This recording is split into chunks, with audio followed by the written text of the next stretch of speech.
رات کو اندھیرے میں نینا دبے قدموں سکندر شاہ کے کمرے میں داخل ہوتے لرز رہی تھی۔ وہ رات کے اس پہر غلطی سے اسے اپنی تصویریں بھیج بیٹھی اور اب اس کے موبائل تک پہنچنا چاہتی تھی، اور اب سکندر شاہ کے اٹھنے سے پہلے ہی وہ انہیں ڈیلیٹ کر دینا چاہتی تھی۔ فون ہاتھ میں اٹھاتے وہ مڑی ہی تھی جب سکندر شاہ نے اسے بازو سے تھامتے ہوئے اپنے اوپر گرا لیا۔ لیمپ کی ہلکی سی روشنی میں وہ اس کی آنکھوں میں موجود بے باک سے تاثرات دیکھ کر کانپ اٹھی تھی۔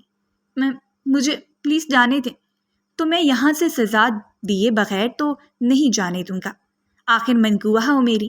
اس وقت وہ اپنے کمرے میں بیٹھی اپنے لبوں کو پریشانی سے کچل رہی تھی۔ دل کی دھڑکن بے انتہا تیز تھی اور چہرہ بالکل ہی زرد، خوف سے اس کا پورا وجود لرز رہا تھا۔ اس نے کبھی بھی نہیں سوچا تھا کہ وہ کبھی اتنی کم عقلی کا مظاہرہ کرے گی جتنی کم عقلی کا مظاہرہ وہ آج کر چکی تھی۔ اس وقت اپنے موبائل کو دیکھتی وہ کمرے میں چکر کاٹ رہی تھی اور پھر تھک کر بیڈ پر بیٹھ جاتی۔ گھڑی کی جانب دیکھا تو 12 بجنے کو آئے تھے۔ سکندر شاہ جلدی سو جایا کرتا تھا، لیکن اسے معلوم نہیں تھا کہ وہ اس کی جانب سے بھیجی گئی تصویروں کو دیکھ چکا ہے یا نہیں۔ اس نے ہادیہ کو یہ پکچر فارورڈ کی تھی اور غلطی سے یہ پکچر سکندر شاہ کی جانب چلی گئی، اور پھر جلد بازی میں اس نے اپنی طرف سے تصویریں ڈیلیٹ کر دی، جبکہ ڈیٹا اس کی طرف ابھی بھی موجود تھا۔ اس کا دل دھک دھک دھڑک رہا تھا۔ رہ رہ کر اسے ہادیہ پہ غصہ آ رہا تھا۔ نہ وہ اسے اکساتی اس وقت، اور نہ ہی وہ اسے اپنی نیو ڈریس کی تصاویر بھیجتی۔ دراصل آنے والی فیملی پارٹی میں ہادیہ ڈریس کے حوالے سے بحث کر رہی تھی اور اسے پہن کر تصویریں ہادیہ کو بھیجنی پڑی، لیکن اس سے بہت بڑی غلطی سرزد ہو گئی۔ وہ جانتی تھی کہ سکندر شاہ جتنا روڈ بیہیو کرتا ہے وہ ضرور سمجھے گا کہ یہ نینا اسے لبھانے کے لیے کر رہی ہے، یا یہ محض اس کی خام خیالی تھی۔ لیکن اس وقت سب سے زیادہ ضروری کام تھا سکندر شاہ کے دیکھنے سے پہلے وہ اس کے موبائل سے تو وہ تصویریں ڈیلیٹ کر لیتی۔ وہ نہیں جانتی تھی کہ وہ اپنے موبائل میں کوئی پاسورڈ رکھتا ہے یا نہیں، لیکن ایک بار اسے کوشش ضرور کرنی چاہیے تھی، اور یہی سوچتے ہوئے وہ کمرے سے باہر نکل آئی۔ دبے پاؤں سیڑھیاں اترتے ہوئے وہ نیچے سکندر شاہ کے کمرے میں جا رہی تھی۔ ایک عرصہ ہوا تھا اس نے سکندر شاہ کا کمرہ دیکھا تک نہیں تھا، اور آج رات کے اس پہر اسے کمرے میں جاتے ہوئے اس کا دل بری طرح ڈر رہا تھا۔ وہ نہیں جانتی تھی کہ وہ شخص اس کے ساتھ کیا سلوک کرے گا، لیکن یہ اس نے ضرور سن رکھا تھا کہ وہ جلدی سو جانے کا عادی ہے۔ اگر وہ اس کے سوتے ہوئے اس کے روم سے موبائل اٹھانے میں کامیاب ہو گئی تو ہو سکتا ہے کہ اپنی تصویروں کو بھی ڈیلیٹ کر دے۔ کمرے کے دروازے پر پہنچتے ہوئے اس نے آہستگی سے ہینڈل پر ہاتھ رکھا اور اسے گھما دیا۔ دروازہ ہلکا سا کھلا تھا۔ نیم اندھیرے نے اس کا استقبال کیا۔ اپنا کپکپاتا ہوا قدم کمرے میں رکھتے ہوئے اس نے دھڑکتے ہوئے دل کو سنبھالا تھا۔ ایک پل کے لیے اس نے اپنی سانسوں کو بھی روک لیا تاکہ اس کی سانس کی آواز سے بھی وہ شخص نہ اٹھ جائے، لیکن وہ نہیں جانتی تھی کہ آنے والے وقت میں کیا ہوگا۔ جب اسے یقین ہو گیا کہ وہ گہری نیند میں سو رہا ہے، رات کے اس پہر تقریباً ہر شخص گہری نیند میں ہوتا، آہستگی سے قدم اٹھاتے ہوئے وہ سائڈ ٹیبل کے نزدیک پہنچ گئی۔ اس نے پہلی بار اس کے کمرے میں قدم رکھا تھا، لیکن چاہنے کے باوجود وہ مڑ کر اس کے کمرے کو بھی نہیں دیکھ پائی۔ لیمپ کی ہلکی سی روشنی میں اس نے اس کے سوتے ہوئے وجود کو دیکھا۔ دل تھا کہ سینے میں ادھم مچا رہا تھا، اور یہ اس کی خوش قسمتی تھی کہ موبائل سائڈ ٹیبل پر پڑا ہوا تھا۔ اس نے ہاتھ بڑھاتے ہوئے جلدی سے موبائل اٹھا لیا اور اسے دوپٹے کے نیچے چھپاتے ہوئے جیسے ہی واپسی کے لیے پلٹی تھی، کسی نے زوردار طریقے سے اس کا بازو دبوچا اور اسے کھینچتے ہوئے اپنے اوپر گرا لیا۔ کسی کٹی ہوئی شاخ کی طرح وہ شخص کے سینے پر لڑکتے ہوئے گر گئی۔ حیرت سے اس کی آنکھیں پھٹی کی پھٹی رہ گئی تھیں۔ ابھی خوف سے اس کے منہ سے چیخ نکلتی جب مقابل نے اپنا بھاری ہاتھ اس کے لبوں پر جما کر اس کی آنکھوں میں دیکھا تھا۔ رات کے اس پہر کیا کرنے آئی ہو تم میرے کمرے میں؟ ابھی تو وہ گہری نیند میں سو رہا تھا۔ اس کے خراٹوں کی آواز اس نے خود سنی تھی، اور اب وہ یوں بات کر رہا تھا جیسے نیند اسے چھو کر بھی نہ گزری ہو۔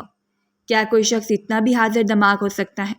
وہ بھی حیرت سے کپکپاتے ہوئے وجود کو لے کر اسے دیکھنے میں مشغول تھی۔ ابھی تک اسے اندازہ ہی نہیں تھا کہ وہ اس کے سینے پر کس طرح لیٹی ہوئی ہے، جبکہ اس کی زلفیں اڑ کر سکندر شاہ کے چہرے کا طواف کر رہی تھیں۔ اے سی کی کھنکی میں اس کا پورا وجود پسینے سے بھیگ گیا تھا، اور اگلے ہی پل اپنی پوزیشن کا احساس ہوتے ہوئے وہ اس کے سینے پر ہی پھر پھرا کر رہ گئی۔ اس نے خود کو کھینچتے ہوئے اسے دور لے جانے کی کوشش کی تھی، لیکن مقابل کی گرفت اتنی سخت تھی کہ وہ خود کو چھڑا نہیں پائی۔ اس نے ہاتھ بڑھاتے ہوئے اس کی کمر کو مزید کس کر تھام لیا اور نینا کی دھڑکنیں اس کے سینے میں دھڑک رہی تھی۔ اس کا کپکپاتا ہوا وجود مقابل کو بتا رہا تھا کہ وہ اس وقت کتنی خوفزدہ ہے۔ اس نے آہستگی سے اس کے لبوں سے ہاتھ ہٹا لیا۔ خبردار اگر تم چیخی یا اونچا بولی تو مجھے بتاؤ کہ تم یہاں کیا کرنے آئی ہو؟ اس کے کان کے قریب لب لا کر وہ آہستگی سے غراتے ہوئے اسے پوچھ رہا تھا، اور وہ اب اپنے بےتاب سے دھڑکنوں کو سنبھالتے ہوئے سانس روکے اسے دیکھ رہی تھی۔ کچھ بھی نہیں کرنے آئی تھی۔ اس نے جلدی سے موبائل پش پر ٹکا لیا، جبکہ مقابل نے آہستگی سے اس کے بازو پر ہاتھ پھیرتے ہوئے ہاتھ اس کے موبائل سے تھامتے ہوئے ہاتھ پہ لے جا کر اچکتے ہوئے اپنے موبائل چھین لیا تھا۔ چوری کرتی ہو، اور وہ بھی اپنے شوہر کے کمرے سے؟ شرم نہیں آتی تمہیں؟ وہ اس بار مدھم سا مسکرا رہا تھا۔ میں چوری کرنے نہیں آئی تھی، بس آپ کا موبائل لینا تھا، ایک چھوٹا سا کام ہے۔ اس نے اپنی آنکھوں کو گول گھمایا اور اس لمحے وہ سکندر شاہ کو حد سے زیادہ کیوٹ لگی۔ اس کا بکھرا بکھرا وجود اس کی دھڑکنوں کو بے ترتیب کر رہا تھا۔ اسے نرمی سے بیڈ پر لٹاتے ہوئے وہ آہستگی سے اس پر جھکا۔ لیکن اس کی بہت بڑی قیمت ادا کرنی ہوگی تمہیں۔ آج پہلی بار تھا جب وہ اس کے اس قدر قریب آ کر اس طرح کی باتیں کر رہا تھا، ورنہ اس شخص سے اسے کوئی بعید نہیں تھی کہ وہ اسے کچا چبا جاتا۔ اسے تو دور سے ہی دیکھتے ہوئے اس کی جان نکل جاتی تھی، اور آج اس کے سینے پر لیٹے ہوئے وہ اس کے خد و خال کا نظارہ کر رہی تھی، جس کا شرٹ لیس چوڑا سینہ، بڑی بڑی سرخ آنکھیں، انابی ہونٹ اور گہری مونچھیں۔ کمرے میں پھیلے ہوئے نیم اندھیرے میں وہ اتنا دلکش لگ رہا تھا کہ وہ اس کی دلکشی کو بھانپتے ہوئے کتنی دیر اس کا چہرہ دیکھتی رہی۔ جانتا ہوں بہت خوبصورت ہوں، لیکن اس وقت یوں بڑی بڑی آنکھوں سے دیکھ کر تم مجھے میرے مقصد سے باز نہیں رکھ سکتی۔ وہ آج تک اس سے ہم کلام نہیں ہوا تھا، اور وہ تو یہ سمجھتی تھی کہ وہ اپنے نکاح کے بارے میں بھی بھول چکا ہے، لہٰذا اس نے بھی اس نکاح کو کبھی دل پر اور دماغ پر سوار کرنے کی کوشش نہیں کی۔ لیکن آج اس کی باتیں، اس کے چھونے کا انداز اور اس کا حق جتانا اسے کسی اور ہی جہان میں لے کے جا رہا تھا۔ مجھے چھوڑیں، میں نے آپ کے کمرے سے باہر جانا ہے۔ اس نے ایک بار پھر اپنی معصومیت کا مظاہرہ کیا تھا، جبکہ مقابل کا زوردار قہقہ نمودار ہوا اور وہ جنیب سی گئی۔ کمرے میں اپنی مرضی سے آئی ہو، لیکن اب میری مرضی سے جاؤ گی۔ جب تک میں نہ چاہوں تم یہیں پر قید ہو۔ وہ کسی ظالم شکاری کی طرح اسے پھر پھراتے ہوئے دیکھ رہا تھا، جو اس کی سخت گرفت میں کانپتے ہوئے وجود کو سنبھالے ہوئے تھی۔ اس کا بس نہیں چل رہا تھا کہ وہ آنکھیں بند کرے اور سکندر شاہ کے سامنے سے غائب ہو جائے۔ وہ شخص اتنی بے باکی پر اتر سکتا تھا، اس نے سوچا بھی نہیں تھا۔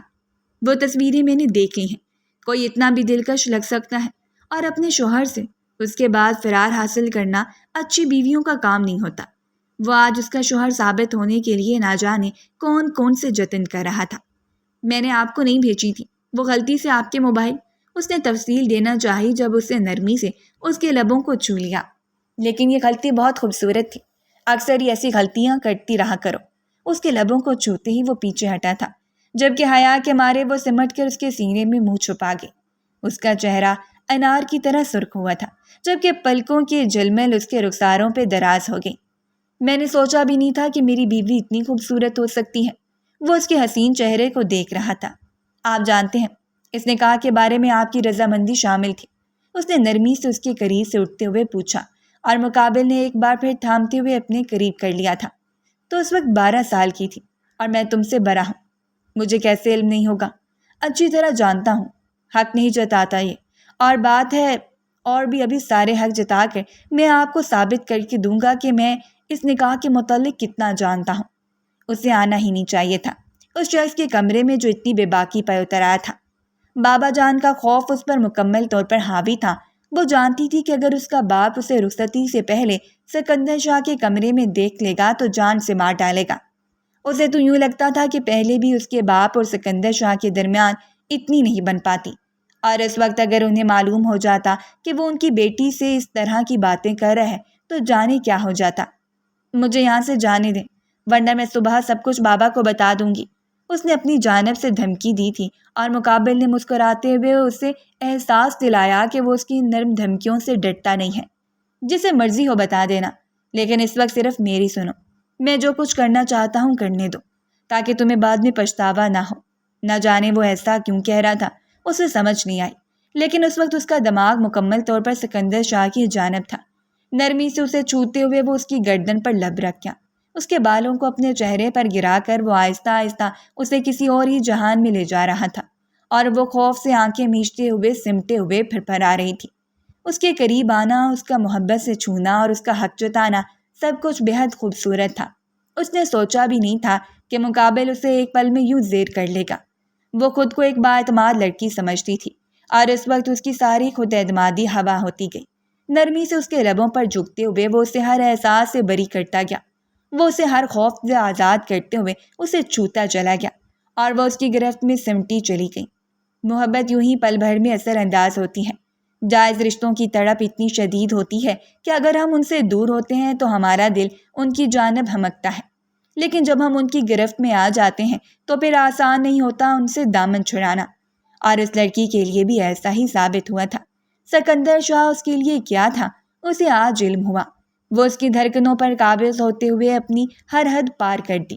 اس روز وہ اس کے کمرے میں کسی اور ہی نیت سے آئی تھی، لیکن وہ یہ نہیں جانتی تھی کہ وہ یہاں سے جاتے ہوئے ایک ایسا احساس لے کر جائے گی جو زندگی میں پہلی بار اس پر حاوی ہوا ہے۔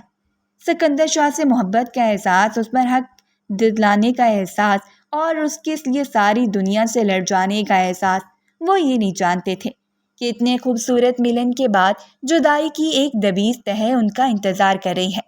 جدائی کی ایک سیسا پلائی دیوار ان کی منتظر ہے، جسے پھلانگنے کے بعد شاید وہ زندہ نہ رہ پائیں اور ان کے ملن کا خواب خواب ہی رہ جائے۔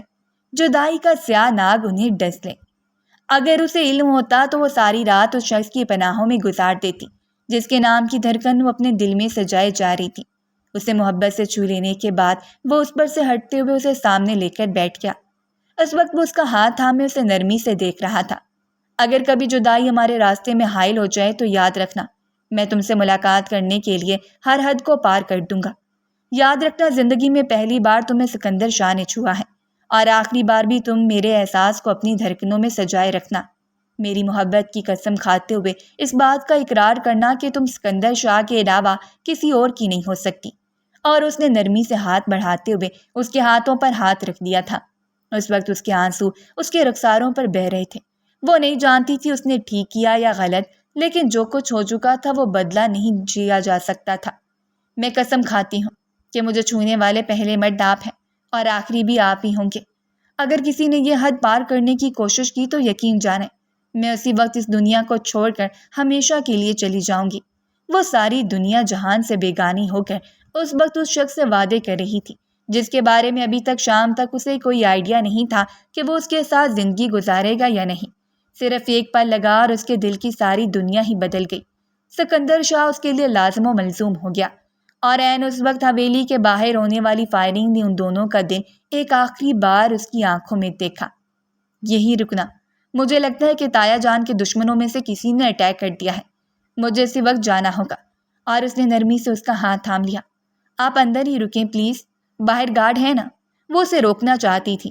باہر مچی ہلچل میں وہ باہر نہ جانے، اپنے باپ کی دشمنی سے وہ اچھی طرح سے واقف تھی۔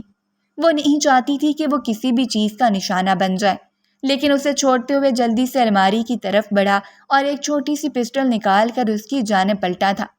میرے کمرے میں ہی رہنا جب تک کہ میں واپس نہ پلٹ آتا، اور اگر میں نہ آیا تو یہاں سے باہر چلی جانا، لیکن اس ملاقات کے بارے میں فی الوقت کسی کو کچھ مت بتانا۔ وہ یوں بات کر رہا تھا جیسے ان دونوں کی پہلی اور آخری ملاقات ہو، اور اگلے ہی پل وہ کھڑکی سے کود گیا۔ وہ نہیں جانتی تھی کہ آخر وہ اتنی تیزی میں کیوں کیا تھا، اور وہ دروازے کی جانب سے باہر کیوں نہیں گیا۔ اسے حیرت ہو رہی تھی۔ کچھ دیر کے بعد آوازیں زیادہ آنا شروع ہو گئیں، لیکن وہ دہلتے ہوئے دل کو تھام کر وہیں کمرے میں بیٹھی رہی۔ مسلسل زیر لب وہ اس کی سلامتی کے لیے ورد کر رہی تھی۔ اس کا دل چاہا کہ وہ باہر نکل کر دیکھے، حال احوال لے، آخر حویلی میں ہو کیا رہا ہے، لیکن وہ اسے منع کر کے گیا تھا، اور اس کے آنے تک وہ یہیں اس کا انتظار کرنا چاہتی تھی۔ کمرے کے باہر اسے کچھ قدموں کی آہٹ سنائی دی تو وہ جلدی سے اٹھتے ہوئے دروازے کی اوٹ میں چھپ گئی۔ کمرے کا دروازہ کھول کر کسی نے اندر جھانکا تھا، اور وہ نہیں جانتی تھی کہ آنے والا کون ہے، اور کچھ ہی دیر کے بعد کمرے کا جائزہ لے کر وہ واپسی کے لیے پلٹ گیا۔ اس نے سینے میں رکی ہوئی سانس کو بحال کر دیا۔ وہ یہاں بری طرح پھنس چکی تھی، لیکن اب اس کمرے میں رہتے ہوئے اسے کوئی خوف نہیں تھا۔ یہ اس کے شوہر کا کمرہ ہے۔ فائرنگ کی آوازیں آنا بہت کم ہو گئیں، لیکن ابھی بھی شاید خطرہ تھا۔ سکندر شاہ ابھی تک کمرے میں نہیں آیا۔ کچھ دیر کے بعد وہ اٹھی۔ نہانے کے بعد اس نے وضو بنایا اور جائے نماز بچھاتے ہوئے کمرے کے وسط میں کھڑی ہو گئی۔ وہ اس وقت نوافل ادا کرتے ہوئے اس کی صحت اور سلامتی کے لیے دعا مانگنا چاہتی تھی۔ اس کا دل ذرا بھی خوف سے نہیں بھرا کہ اگر اس کے بابا اس کمرے میں آ جائیں تو کیا ہوگا، بلکہ وہ نہایت دلیری کے ساتھ اس شخص کے کمرے میں کھڑی تھی۔ نماز ادا کرنے کے بعد وہ آ کر بیڈ پر لیٹ گئی اور کچھ دیر بعد نیند کی وادیوں میں اتر گئی۔ اسے احساس ہی ہوا کہ اس کے کمرے کی ہر چیز میں سکندر شاہ کی جھلک تھی۔ اس بستر میں اس کی خوشبو تھی، جیسے وہ ابھی اس کے قریب سے سو کر اٹھا تھا۔ اس نے نرمی سے اپنے بازوؤں کو اپنے کندھوں کے گرد لپیٹ لیا اور اس کے سینے سے اٹھنے والی خوبصورت مہک میں بھی سکندر شاہ تھا۔ ایک خوبصورت مسکراہٹ نے اس کے لبوں کو چھو لیا اور اگلے ہی پل وہ آنکھیں مونتی چلی گئی۔ ہلکی پھلکی پریشانی میں بھی اس کے ذہن میں اس شخص کی سلامتی کے لیے دعائیں تھیں۔ اسے یقین تھا کہ وہ واپس لوٹ آئے گا، لیکن وہ یہ نہیں جانتی تھی کہ آنے والی صبح اس کے لیے کتنی قیامت خیز ہوگی۔ آنے والے وقت سے کوئی بھی واقف نہیں ہوتا۔ کبھی کبھار ہم سپنوں کا ایک پہاڑ کھڑا کر لیتے ہیں، لیکن ہمیں یہ معلوم نہیں ہوتا کہ آنے والا وقت ہمارے لیے کچھ اور ہی سوچ کر بیٹھا ہے۔ اس وقت وہ شدید نیند میں تھی جب سکندر شاہ کے کمرے کا دروازہ زوردار طریقے سے کھلا اور بکھلاتے ہوئے اٹھ بیٹھی۔ اماں سائیں کمرے میں داخل ہوئیں اور اسے یہاں دیکھ کر اس کی ماں پریشان ہونے کی بجائے کسی اور ہی پریشانی کا شکار لگ رہی تھی۔ انہوں نے آگے بڑھتے ہوئے اسے سینے سے لگا لیا۔ وہ اس وقت زاروں کے تار رو رہی تھی، جبکہ وہ نہیں جانتی تھی کہ آخر ہوا کیا ہے۔ اس کا بوجھل ذہن ابھی بھی نیند کی حالت میں تھا جب کہ آنکھیں کھولتے ہوئے وہ اپنی ماں کو زاروں کے تار روتا ہوا دیکھ رہی تھی۔ کیا ہوا اماں، سب ٹھیک تو ہے نا؟ اس نے دہلتے ہوئے دل سے ماں کی جانب دیکھتے ہوئے پوچھا، جب اس کی ماں نے اس کے دونوں ہاتھوں کو تھام کر ان پر ماتھا ٹکا دیا تھا۔ وہ شدت سے رو رہی تھی، جبکہ اس کا دل بیٹھا جا رہا تھا۔ اماں سائیں پلیز کچھ تو بتائیں، آخر کیا ہوا ہے؟ اس نے جلدی سے انہیں کندھوں سے تھام لیا۔ تمہاری زندگی بسنے سے پہلے ہی برباد ہو چکی ہے سکندر شاہ۔ انہوں نے بس نام لیا تھا اور اس کا دل لرز اٹھا۔ اس کے کپ کپاتے ہوئے قدموں نے جیسے زمین کا ساتھ چھوڑ دیا تھا۔ وہ گرتے ہوئے بیڈ پر بیٹھ سی گئی۔ بڑی بڑی آنکھوں کو مزید پھیلاتے ہوئے وہ ماں کا چہرہ دیکھ رہی تھی۔ اماں سائیں سکندر شاہ، جبکہ اس کی ماں نے آگے بڑھتے اسے سینے سے لگا لیا۔ سکندر شاہ ہم میں نہیں رہا، وہ ہمیں چھوڑ کر ہمیشہ کے لیے چلا گیا ہے۔ رات ہونے والی فائرنگ میں سکندر شاہ مارا گیا۔ وہ شدت سے رو رہی تھی اور وہ وہیں ساکت بیٹھی چلی گئی۔ آخر ایسا بھی کیا ہوا تھا کہ اس کی زندگی کو نظر لگ گئی؟ کیا اس کی اپنی ہی نظر لگ گئی تھی اسے، جو اس کی خوشیاں یوں پل میں ملیا مٹ ہو گئی تھیں؟ ایسا نہیں ہو سکتا اماں سائیں، ایسا ہرگز نہیں ہو سکتا۔ سکندر شاہ مجھے چھوڑ کر نہیں جا سکتے۔ وہ ساکت چہرہ لیے انہیں گھوٹتے ہوئے مسلسل یہی الفاظ دہرا رہی تھی، جبکہ اس کی ماں اس کے ساکت وجود کو دیکھ کر مزید نڈھال ہو چکی تھی۔ ایسا ہو چکا ہے میری بچی، صبر رکھو، خدا کے فیصلے پر شاکر ہو جاؤ۔ لیکن وہ انہیں کیسے بتاتی کہ شاکر ہونا اتنا آسان نہیں ہے، صبر کرنا اتنا آسان نہیں ہے۔ اس شخص سے پہلی اور آخری ملاقات اتنی دل فریب تھی کہ وہ بے ساختہ ہی اپنا دل دے بیٹھی، اسے اپنے وجود پر قابض کر بیٹھی، اور اب وہ اسے یہ یقین دلانے آئی تھی کہ وہ مر چکا ہے، وہ اپنی زندگی کا کوئی اور راستہ منتخب کر چکا ہے۔ وہ کمرے سے بھاگتے ہوئے باہر نکلی، اس کا دوپٹہ کمرے میں ہی گر گیا تھا۔ سیڑھیاں اترتے ہوئے وہ چیخ رہی تھی، سکندر شاہ، سکندر شاہ تم ایسا نہیں کر سکتے۔ اس کی چیخ سنتے ہی پوری حویلی دہل اٹھی، جبکہ آگے بڑھتے ہوئے اس کے باپ نے اسے سخت گرفت سے اپنی جانب کھینچا تھا۔ حویلی کی دہلیز سے تم باہر قدم نہیں رکھو گی لڑکی، جو کچھ ہو چکا ہے اس کا ہمیں بھی افسوس ہے۔ وہ چیختے ہوئے ان سے لپٹ گئی۔ بابا خدا کے لیے انہیں بچا لیں، بابا سائیں۔ وہ ان کے پیروں میں بیٹھ گئی تھی اور انہوں نے پہلی بار اپنی بیٹی کو سکندر شاہ کے لیے اس قدر ہلکان دیکھا تھا۔ وہ تو یہی سمجھتے تھے کہ ان دونوں کے درمیان گہری وابستگی نہیں ہے، لیکن اس وقت اسے پاگلوں کی طرح چلاتے ہوئے سن کر انہیں یقین ہوا تھا کہ ان کی بیٹی تو اس شخص کے نام پر اپنا سب کچھ کر چکی ہے، جو شخص اسے پل بھر میں ہی چھوڑ کر چلا گیا۔ انہوں نے اسے سینے سے لگا کر تسلی دی تھی۔ سکندر شاہ حقیقت میں مر چکا تھا، اس حویلی کو چھوڑ کر، بلکہ اس دنیا کو چھوڑ کر وہ ہمیشہ کے لیے سب کچھ ویران کر گیا۔ وہ جس کے نام کی مہر اس کے وجود پر ثبت ہو چکی تھی، وہ اس کے وجود کو ہی کھوکھلا کر گیا۔ وہ غم سے نڈھال تھی، اس نے خود کو کمرے میں بند کر لیا تھا۔ شام کے وقت ہی سکندر شاہ کی میت دفن ہونی تھی۔ گھر کی خواتین کو اجازت نہیں تھی، باہر سے ہی میت لے کر چلے جانا تھا۔ اسے بابا کا یہ فیصلہ بھی ظالم ترین لگا تھا۔ وہ کبھی بھی اس کا آخری دیدار کیے بغیر نہیں رہ سکتی تھی۔ اس کا باپ اتنا سنگ دل تو نہیں تھا، لیکن آج وہ جس سنگ دلی پر اتر آیا تھا وہ خود بے یقین تھی۔ بابا، مجھے اس کا آخری دیدار تو کرنے دیں، مجھے ایک بار اسے اپنے ہاتھوں سے چھونے تو دیں، میں اسے دیکھنا چاہتی ہوں، اسے اپنے ہاتھوں سے الوداع کرنا چاہتی ہوں۔ لیکن ان کا فیصلہ اٹل تھا۔ سکندر شاہ کی میت کو گھر نہیں لایا جا سکتا، اسے باہر سے ہی دفنا دیا جائے گا۔ اور ویسے بھی لوگوں میں تھا ہی کون، صرف اس کی ماں یعنی سکندر کی تائی۔ اس کی والدہ کا تو ایک عرصہ پہلے ہی انتقال ہو چکا تھا، اور والد کا بھی۔ اس کی پرورش تایا نے کی تھی، اور جابر شاہ کی اپنی بہنیں یعنی سکندر شاہ کی پھپھو۔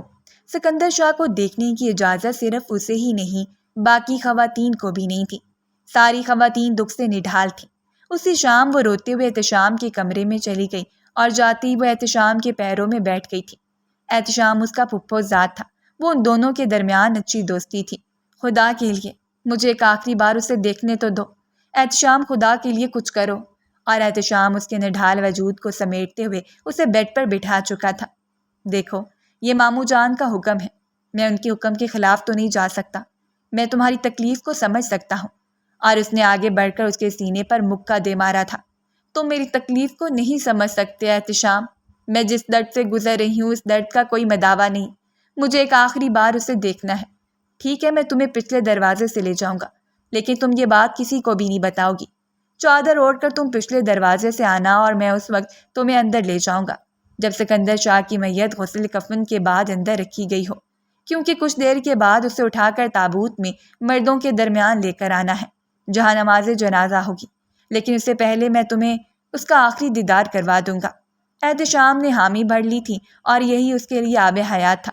اس شخص کو اس نے کھو دیا تھا جس شخص سے اسے ابھی کچھ پل پہلے ہی اس نے محبت کی تھی، اور اسے کھونے کی قیمت کیا تھی یہ شاید اسے اب ساری زندگی ہی چکانی تھی۔ عشاء کی نماز کے بعد ہی نماز جنازہ رکھی گئی، اور عشاء کی نماز ادا کرنے کے بعد وہ پچھلے دروازے تک آ گئی۔ اپنے کمرے کو اس نے اچھی طرح بند کر دیا تھا تاکہ کسی کو بھی شک نہ ہو کوئی کمرے کے اندر نہیں ہے۔ کھڑکی پھلانگتے ہوئے وہ پچھلے دروازے سے باہر آئی۔ اس نے چادر کو اچھی طرح پھیلا رکھا تھا، اور پچھلے دروازے سے باہر لے جا کر احتشام اسے ڈیرے پر لے آیا۔ ڈیرے کے ایک کمرے میں ہی میت کو غسل کفن دیا گیا تھا، اور وہاں تابوت میں رکھی ہوئی میت کے پاس لے جا کر اس نے اسے چھوڑ دیا۔ جاؤ، ایک آخری بار اسے دیکھ لو، لیکن صرف کچھ لمحوں کے لیے، اور پھر واپس پلٹ جانا۔ دیکھو، اونچی آواز میں مت نکالنا، ورنہ ماموں جان مجھے زندہ درگور کر دیں گے۔ وہ اپنے باپ کے سخت فیصلوں سے اچھی طرح واقف تھی۔ وہ جانتی تھی کہ اگر انہیں علم ہو گیا تو وہ اسے حویلی سے باہر نکال دیں، کیونکہ جو کوئی ان کے فیصلوں کے خلاف جانے کی ہمت کرتا ہے پھر وہ حویلی میں ہی نہیں ٹک پاتا۔ وہ آہستگی سے اس شخص کے قریب بیٹھ گئی جو اس کے سامنے اپنا وجود لیے بے خبر سویا ہوا تھا۔ تو کیا یہ تعلق یہیں تک تھا سکندر شاہ؟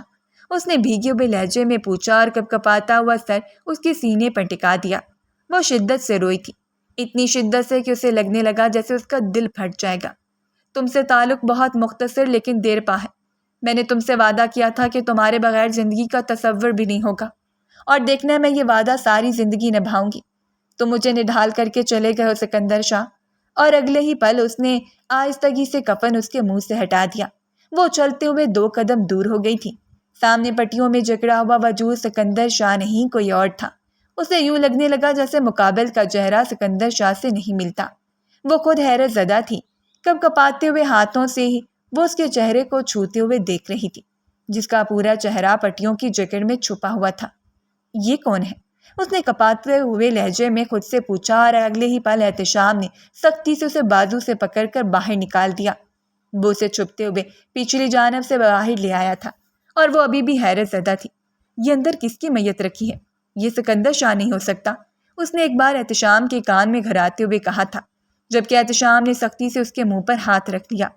وہ اسے خفیہ راستے سے لے کر کمرے میں آیا تھا، اور کمرے میں آتے ہی اس نے اچھی طرح کنڈی بند کر دی۔ تم اس معاملے میں مت پڑو تو اچھا ہے۔ تم نہیں جانتی کہ حقیقت کیا ہے، اور نہ ہی حقیقت کا کبھی تمہیں علم ہو سکتا ہے۔ تم بس یہی سمجھو کہ سکندر شاہ مارا گیا، وہ اب کبھی تمہیں نظر نہیں آ سکتا، کبھی یہاں نہیں آ سکتا۔ اگر ماموں جان نے کہہ دیا ہے کہ پٹیوں میں جکڑا ہوا شخص سکندر شاہ ہے تو وہ سکندر شاہ ہی ہوگا۔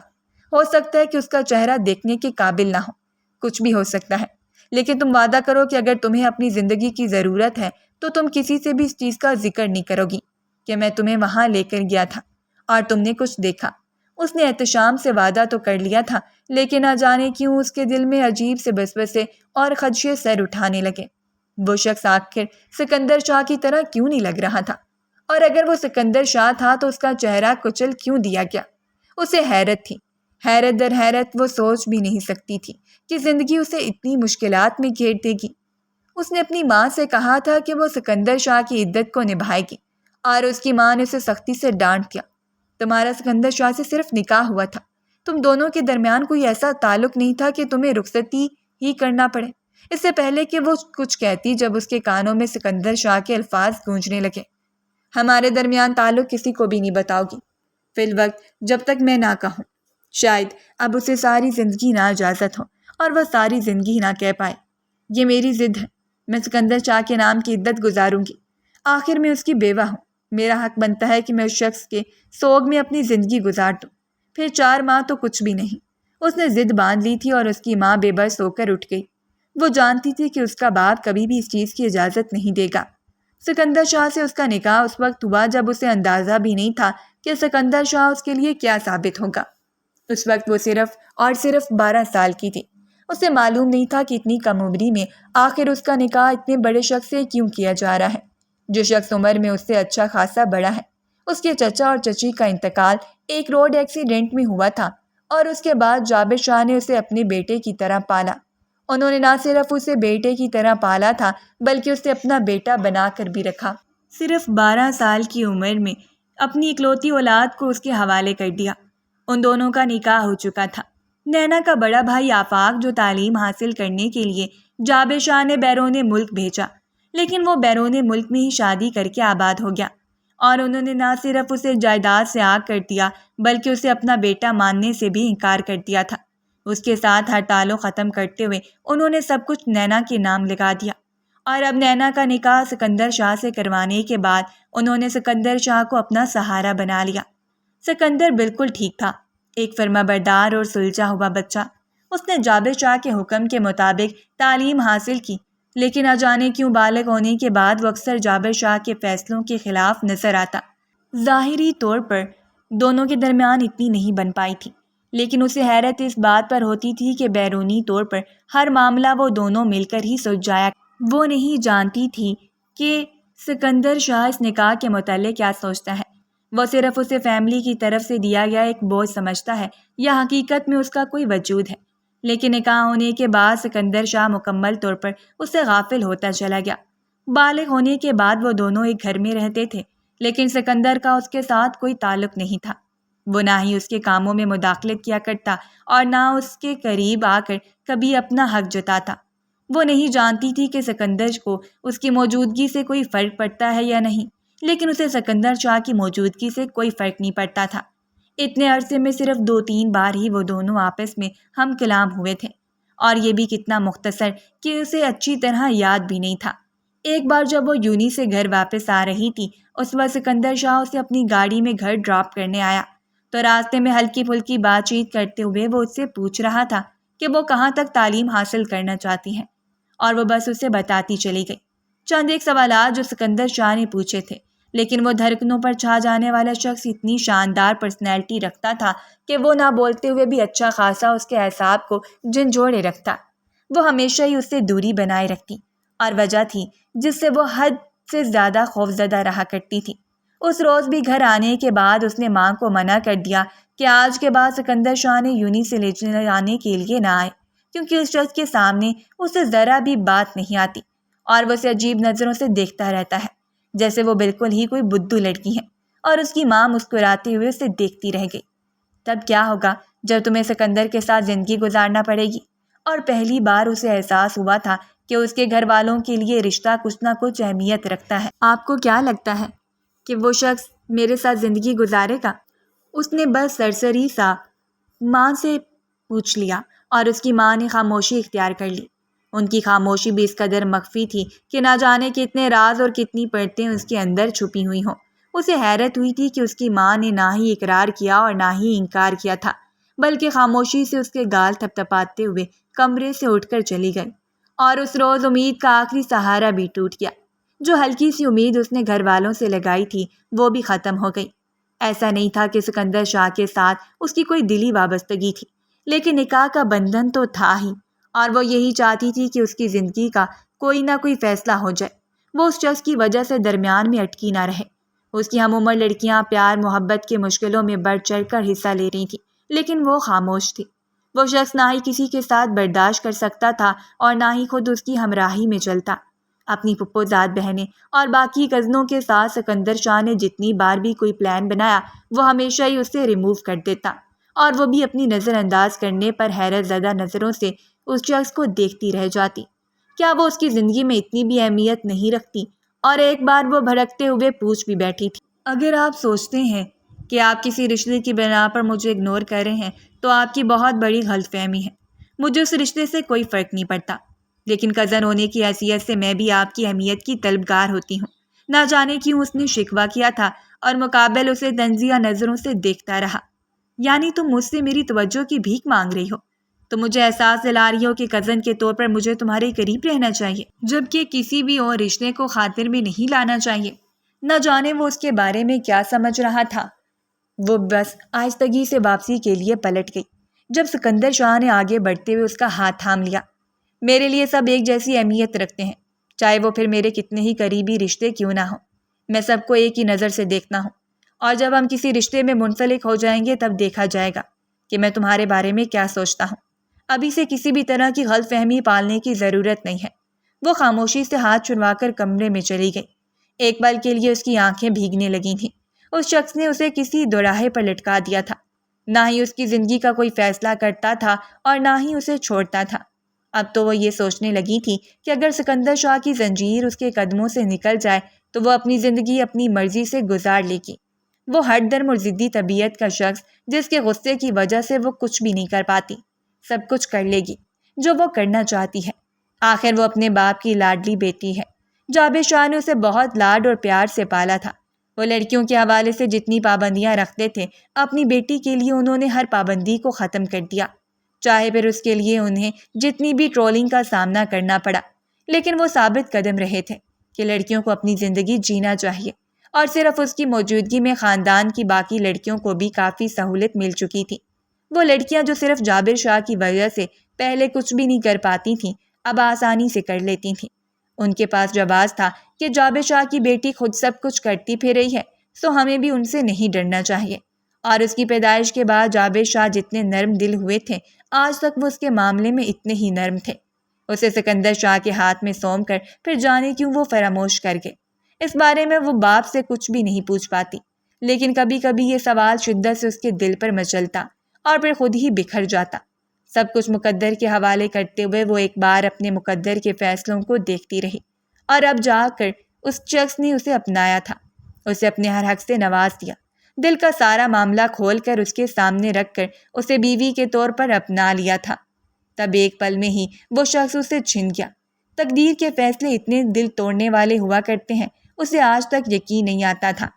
اس نے باپ سے جیسے تیسے کر کے اجازت لے لی تھی کہ وہ عدت گزارے گی، لیکن اس کے باپ نے فیصلہ کر لیا تھا کہ عدت گزارنے کے بعد ہی وہ نکاح کر لے گی، اور اپنے باپ کی مرضی سے وہ تو اس بات پر حیران تھی کہ اس کے باپ کو فرق نہیں پڑا تھا کہ اس کا جوان بیٹا مارا گیا۔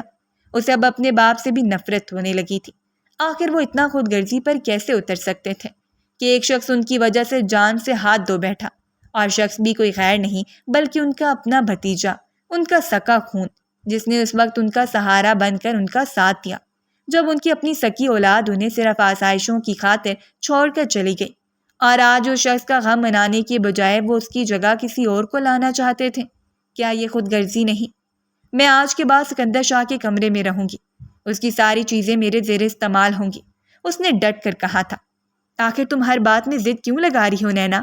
سکندر شاہ ابھی تمہارا شوہر نہیں بنا تھا۔ بابا، ہمارا نکاح ہو چکا تھا، شوہر بننے میں بھی کیا باقی تھا؟ وہ بھی اٹل اپنے فیصلے پر قائم تھی، جبکہ اس کا باپ حیرت سے اسے دیکھتا رہا۔ یہ چیز ہماری غیرت کے خلاف ہے کہ تم ایک مردہ شوہر کا سوگ منانے بیٹھ جاؤ، جس کے ساتھ ابھی تک تمہارا کوئی تعلق نہیں تھا اور نہ ہی رخصتی ہوئی تھی۔ وہ میرے شوہر تھے، تعلق تھا یا نہیں یہ میں اور میرا خدا جانتے ہیں، لیکن یہ سچ ہے کہ میں ہمیشہ اس شخص کے نام پر بیٹھی رہوں گی۔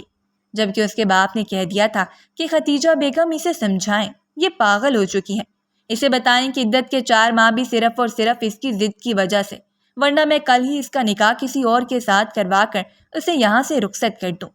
اس نے ایسا تو نہیں سوچا تھا، اس نے سوچا تھا کہ وہ اس شخص کی یادوں کے سہارے زندگی گزارے گی، زندگی گزارنے کی کوشش تو کرے گی، اور اگر نہیں گزار پائی تو پھر خود بھی اس شخص کے پیچھے چل دے گی جو ایک ایسے لمبے اور کٹن سفر پر نکل پڑا ہے جہاں سے واپسی کی کوئی امید نہیں۔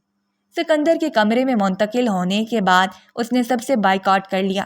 وہ کچھ ہی دیر کے لیے کمرے سے باہر آتی، کھانا کھاتی اور دوبارہ کمرے میں چلی جاتی۔ گھر کے لوگوں نے اسے ایک بار پھر گھلنے ملنے کی کوشش کی تھی۔ سبھی کزنز اس کا دل بہلانے کے لیے ان کے گھر آ جایا کرتے، لیکن وہ اپنے کمرے سے باہر ہی نہیں نکلتی تھی۔ اس کی چیزوں کو اٹھاتے ہوئے اس کے بارے میں جان کر دل لگا لیتی۔ جس روز وہ قرآن خوانی کی محفل کے لیے پھپھو کے گھر گئی اور اس وقت اس کی اچانک طبیعت خراب ہو گئی۔ واپسی پر وہ ڈرائیور کے ساتھ ہی ہاسپٹل چلی گئی۔ کافی دنوں سے اس کی طبیعت بوجھل سی تھی اور اس روز اسے معلوم ہوا کہ وہ ماں بننے والی ہے۔ کتنی دیر وہ پیٹ پر ہاتھ رکھ کے زاروں کے تار روتی رہی۔ کاریڈور میں گزرنے والے لوگ اسے حیرت سے دیکھ رہے تھے اور وہ بس اس ننھے سے وجود کی دھڑکن محسوس کرنے کی کوشش میں ہلکان ہو رہی تھی جس کا باپ اسے قبل وقت دھوکہ دے کر چلا گیا۔ شاید جانے والے اپنی مرضی سے نہیں جایا کرتے، ان کی اگر جانے میں مرضی شامل ہو تو وہ ہر ضد کر کے خود کو روک لیں، لیکن خدا انہیں ہم سے لے کر جاتا ہے کیونکہ ان کا وقت ختم ہو چکا ہوتا ہے۔ لیکن سکندر شاہ کے بدلے میں خدا نے اسے اس کی ایسی نشانی سے نوازا تھا جس کی وہ اپنے پیٹ میں ہی حفاظت کرنا چاہتی تھی۔ وہ جانتی تھی کہ اگر اس کے باپ کو بھنک بھی پڑ گئی تو شاید وہ اسے زندہ جلا دے یا سکندر شاہ کی اولاد کو ہمیشہ کے لیے ختم کروا دے، لیکن وہ چاہتی تھی کہ سکندر کی اولاد کو دنیا میں لے کر آئے، آخر اس کا بھی تو کوئی نام لیوا ہو۔ یہ بھی ایک معجزہ ہی تھا جو اس رات کے بعد آج وہ ماں بننے جا رہی تھی، اور خدا اسے سکندر کے بعد ایک ایسی خوشی سے نوازے جا رہا تھا جو ساری زندگی اسے سکندر کی یاد دلاتی رہتی۔ اس نے سوچ لیا تھا کہ وہ کسی کو کچھ بھی نہیں بتائے گی، کچھ بھی نہیں۔ وہ اس بچے کا ذکر کسی کے سامنے نہیں کرے گی، وہ اس بچے سے ہاتھ نہیں دھونا چاہتی۔ اپنا خیال رکھتے ہوئے وہ خود ہی ہر کام نڈھال طبیعت سے کر لیتی۔ وہ کسی کو شک بھی نہیں پڑنے دینا چاہتی تھی کہ اس پر کون سی قیامت آ کر گزر گئی ہے۔ اس ننھے سے وجود کو اپنی دھڑکنوں میں سمیٹتے ہوئے وہ اس کے باپ کو یاد کرتی تھی۔ وہ ہر وقت سکندر کے لیے نڈھال ہوتی رہتی۔ وہ چاہتی تھی کہ وہ کہیں سے واپس آ جائے اور وہ اسے یہ خبر سنائے کہ وہ باپ بننے والا ہے اور وہ دنیا جہان کی خوشیاں سمیٹ کر اس کے قدموں میں رکھ دے، لیکن گھر والوں کو کوئی پرواہ نہیں تھی۔ وہ اندر ہی اندر مرتی جا رہی تھی۔ آخر عدت کے تیسرے مہینے ہی اس کا باپ رشتے کے لیے لوگ دیکھنے لگا اور وہ بس سکتے ہوئے اپنے باپ کے کارناموں کو دیکھتی رہی تھی۔ اماں سائیں، خدا کے لیے بابا سائیں کو سمجھائیں، مجھے کچھ وقت دیں، میں خود کو کسی اور کے قابل بنا لوں۔ وہ ڈرتی تھی اس بات سے کہ اگر وہ ظاہر کر دے گی کہ وہ سکندر سے کسی تعلق میں رہی ہے تو ہو سکتا ہے اس کا باپ اسے نقصان پہنچائے۔ اسے اپنی فکر نہیں تھی، اسے اپنے ساتھ جڑی ہوئی ننھی جان کا خیال تھا، جبکہ اس کا باپ مکمل طور پر اس سے غافل تھا۔ اب حقیقت میں اس کا امتحان شروع ہو چکا تھا۔ اس کے باپ نے ایک چھوٹی سی فیملی کے ایک لڑکے کو پسند کر لیا اور رشتے کی بات بھی پکی کر دی تھی۔ وہ نہیں جانتی تھی کہ وہ شخص کی پناہوں میں جا کر کیا کہے گی، لیکن اس نے سوچ لیا تھا کہ وہ کسی اور کی بن تو جائے گی لیکن کسی کے قریب آنے سے پہلے ہی خود کو ہمیشہ کے لیے ختم کر دے گی۔ اسے اس وقت یہاں سے نکلنا تھا، اس قید سے آزاد ہو کر صرف اور صرف اپنی زندگی سکندر شاہ کے نام کرنی تھی، اور اس قید سے نکلنے کے لیے اس کے پاس اور کوئی راستہ نہیں تھا، تو اسے رشتے کے لیے حامی بننا پڑی۔ اس کی ایک ایک پل سکندر کے بغیر مشکل سے گزرتا تھا۔ عدت کے 4 ماہ ختم ہو گئے لیکن اس کا پیٹ اتنا واضح ہی نہیں ہوا تھا، اور اگر واضح ہلکا پھلکا تھا بھی تو وہ ڈھیلے ڈھالے کپڑے پہن کر چھپا لیتی۔ وہ چاہتی تھی کہ وہ تب تک چھپائے جب تک کہ وہ یہاں سے چلی نہیں جاتی، اور آگے جا کر کیا ہوگا اس کے بارے میں وہ کوئی بھی فیصلہ کر سکتی تھی۔ اس شام گھر میں گاؤں میں والوں کو بلا کر ایک چھوٹی سی نکاح کی پارٹی رکھی گئی، اور حیرت انگیز بات یہ تھی کہ اسے کمرے میں ہی ہلکا پھلکا تیار ہونے کے لیے کہا گیا۔ اس کے باپ نے منع کیا تھا کہ وہ باہر کسی بھی طرح کی سیج میں نہیں آئے گی، بلکہ وہ یہیں بیٹھی رہے۔ ان کے گھر کی پابندیوں سے وہ خوب واقف تھی، لیکن اس وقت اسے سکندر جتنی شدت سے یاد آ رہا تھا وہ خود بھی نہیں چاہتی تھی کہ وہ کسی اور شخص کے قریب جائے۔ لڑکے کی فیملی مکمل طور پر دبئی میں سیٹل تھی، اور شادی ہونے کے بعد اسے بھی شوہر کے ساتھ دبئی چلے جانا تھا۔ جبکہ وہ لڑکا بمشکل 20-22 سال کا تھا، شاید عمر میں اس سے چھوٹا تھا۔ نینا نے بس ایک نظر اسے دیکھا اور خاموشی اختیار کر لی۔ اب کوئی فیصلہ کرنا قبل از وقت تھا۔ نکاح والے دن وہ اپنے کمرے میں ہی موجود رہی۔ کچھ کاغذات پر اس سے دستخط کروا لیے گئے اور اسے بتایا گیا کہ نکاح ہو چکا ہے، اور خود کو کسی اور شخص کے حوالے کر کے وہ کسی کی محبت میں خیانت کر چکی تھی۔ ان کاغذات پر دستخط کرتے ہوئے وہ کتنی بار اپنی موت آپ مری تھی، صرف وہ جانتی تھی۔ تم مجھ سے وعدہ کرو کہ تم میرے علاوہ کسی اور کی نہیں بنو گی۔ اور اس نے سکندر شاہ کا ہاتھ تھامتے ہوئے اس وقت وعدہ کیا تھا کہ میں مر جاؤں گی، لیکن تمہارے علاوہ کسی کے قریب جانے کا تصور بھی نہیں کروں گی۔ اس نے اذیت سے آنکھوں کو موند لیا۔ میں آج بھی اپنے وعدے پر قائم ہوں سکندر شاہ۔ میں مر تو جاؤں گی لیکن کسی کے قریب نہیں آؤں گی۔ پوائزن کی ایک چھوٹی سی شیشی کو اپنے سامان میں رکھتے ہوئے اس نے بیگ کو بند کر دیا۔ شاید اس حویلی سے جانے کے بعد وہ دوبارہ کبھی لوٹ کر اس حویلی میں نہ آئے۔ فرار کی اگر کوئی اور راہ نہیں ملی تو وہ اس بچے کے ساتھ خود کو ختم کر لے گی۔ آگے جو ہوگا دیکھا جائے گا، لیکن سکندر سے وفاداری نبھانا سب سے زیادہ اہم تھا، اور وہ اس وفاداری میں بے وفائی کا تصور بھی نہیں کر سکتی تھی۔ نکاح کے بعد ہی ہلکی پھلکی تیاریوں کا دور شروع ہو گیا۔ اسے حیرت اس بات کی بھی تھی کہ نکاح کے بعد اسے رخصت کیوں نہیں کیا گیا، اور اس بات کا جواب بھی اس کی ماں نے یہی دیا تھا کہ اس کے سسرال والوں نے اسے کچھ وقت دیتے ہوئے حویلی میں رہنے کی اجازت دی ہے، پھر وہ اپنے شوہر کے ساتھ دبئی چلی جائے گی۔ کاغذات بن رہے ہیں۔ کاغذات بنوانے کے لیے اسے 1-2 بار باپ کے ساتھ جانا بھی پڑا۔ اس کی ماں نے اس کی شادی کے حوالے سے ہر چھوٹی موٹی چیز کا خیال رکھا تھا۔ آخر ان کے لیے تو اس کی پہلی شادی تھی۔ وہ پہلی بار دلہن بن کر اس گھر سے رخصت ہو رہی تھی۔ وہ اسے اتنا کچھ دینا چاہتی تھی کہ ان کی ہر خواہش پوری ہو جائے، جبکہ اس نے کسی بھی چیز میں توجہ اور دلچسپی نہیں دکھائی تھی، اور نہ ہی اسے کوئی ضرورت تھی کسی چیز کی۔ اسے جس شخص کی ضرورت تھی اب اس کے لیے کیا اہم ہو سکتا تھا۔ جس صبح نماز فجر کے بعد ان کی فلائٹ تھی، اسی شام وہ لڑکا حویلی آ گیا، اور وہ حویلی میں سے لانے کے بعد بھی سکندر کے کمرے میں رہی، جبکہ وہ لڑکا اس کے کمرے میں رہا تھا۔ وہ تو ایک عرصے سے سکندر کے کمرے میں رہ رہی تھی۔ اسے کوئی فرق نہیں پڑتا تھا کہ وہ لڑکا کہاں رہے۔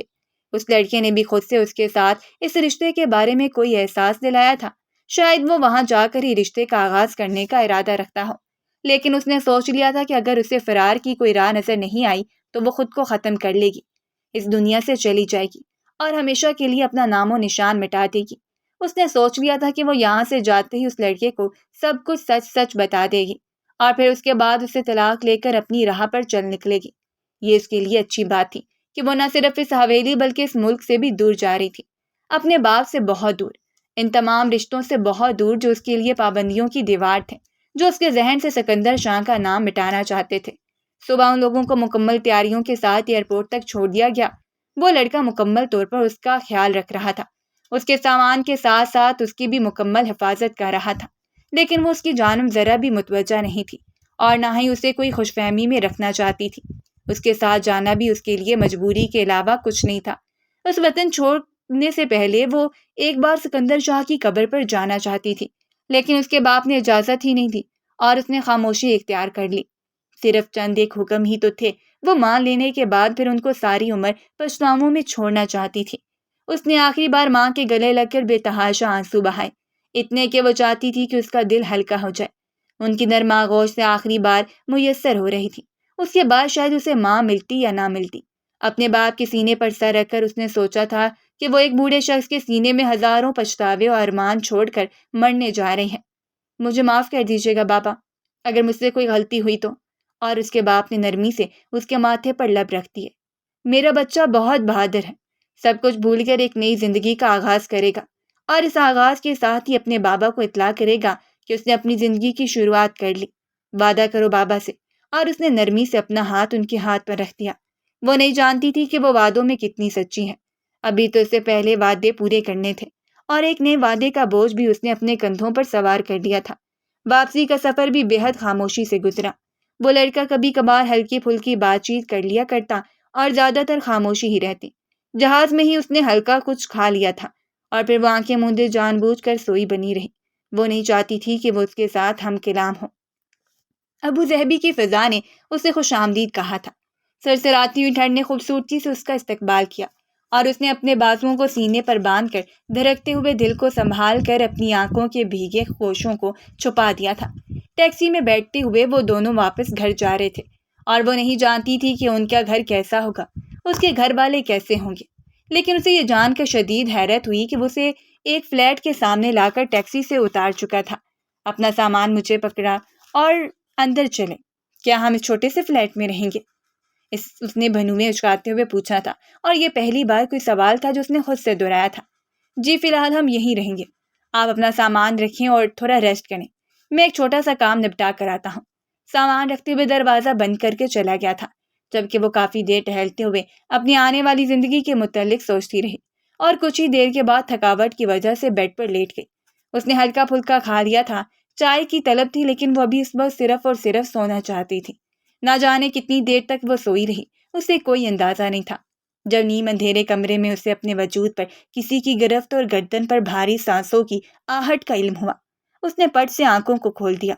دیکھو، میرے قریب مت آنا، میں زہر لے لوں گی۔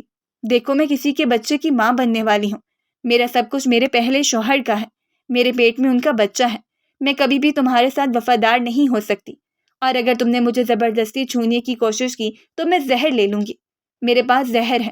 اس نے جلدی سے تکیے سے نیچے ہاتھ ڈالتے ہوئے وہ ننھی سے شیشی کو نکال دیا تھا، جبکہ مقابل اندھیرے میں بس اس کا چہرہ دیکھتا رہا۔ نیند سے بوجھل پل کے لیے نیم اندھیرے میں اسے کوئی پہچان نہیں رہی تھی کہ سامنے بیٹھا شخص کون ہے۔ جب مقابل نے کمر سے ہاتھ ڈالتے اسے قریب کیا اور بے تحاشا اس کا چہرہ چوم لیا۔ تمہیں کھونا سکندر شاہ کے لیے وبال جان ہے، تم سے دور رہ کر جتنی اذیت کا سامنا کیا ہے صرف میں ہی جانتا ہوں۔ اور اس لہجے پر، اس گرفت پر اس کا دل دھڑک اٹھا تھا۔ اس نے جلدی سے باہیں کھول کر اس کے گلے میں اپنی باہیں ڈال دیں۔ کیا یہ کوئی حسین خواب تھا؟ اگر خواب تھا تو وہ اسے توڑنا نہیں چاہتی تھی۔ سکندر شاہ، اس کے لبوں نے ہلکی سی سرگوشی کی تھی۔ جی سکندر شاہ کی جان، اور مقابل نے اس کی سرگوشی پر مہر ثابت کر دی۔